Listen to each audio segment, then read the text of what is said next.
छोटी सी उम्र में रुखसाना की जिंदगी बहुत कठिनाई भरी थी। सुबह सुबह जब दूसरे बच्चे अपने बस्ते उठाकर स्कूल जाते थे, वो अपनी छोटी सी टोकरी में सब्जियां भरकर मंडी की ओर चल पड़ती थी।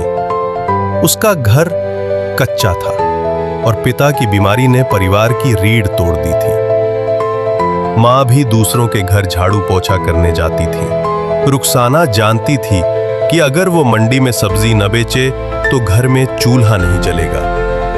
हर दिन मंडी में बैठकर वो अपनी हरी सब्जियां बेचती। ग्राहक आते, मोल भाव करते और कभी हिकारत से कहते, बड़ी होकर क्या करेगी, सब्जी ही बेचेगी, यही तो नसीब है तेरा। रुखसाना चुपचाप सब सुन लेती, लेकिन उस दिन एक ग्राहक की बातें उसके दिल में तीर की तरह चुभ गईं।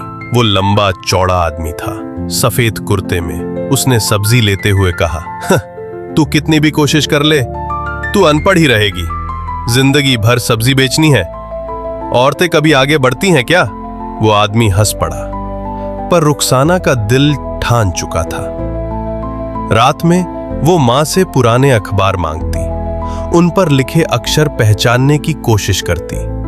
पड़ोस की एक आंटी ने जब उसकी लगन देखी तो अपनी पुरानी किताबें दे दी। रुखसाना दिन में सब्जियां बेचती और रात में मिट्टी के चूल्हे की मध्यम रोशनी में पढ़ाई करती। धीरे धीरे उसे शब्द आने लगे। उसने समझा कि किसानी में कितनी नई बातें हो रही हैं। जैविक खेती, बिना रासायनिक खाद की खेती। रुखसाना ने निश्चय किया कि उसकी सब्जियां सबसे शुद्ध होंगी। उसने मंडी में बैठे बैठे किसानों से बातें करनी शुरू की। कोई हंसता, कोई उसकी मदद करता। धीरे धीरे वो सब सीख गई। फिर उसने शहर के एक किसान मेले में अपनी सब्जियां लगाईं। रुखसाना की ऑर्गेनिक सब्जियां। लोगों को ताजगी और स्वाद का फर्क महसूस हुआ। कुछ ही महीनों में उसकी सब्जियों की मांग बढ़ने लगी। वो अब मंडी के बजाय अपनी गाड़ी में सब्जियां शहर की बड़ी दुकानों में पहुंचाने लगी।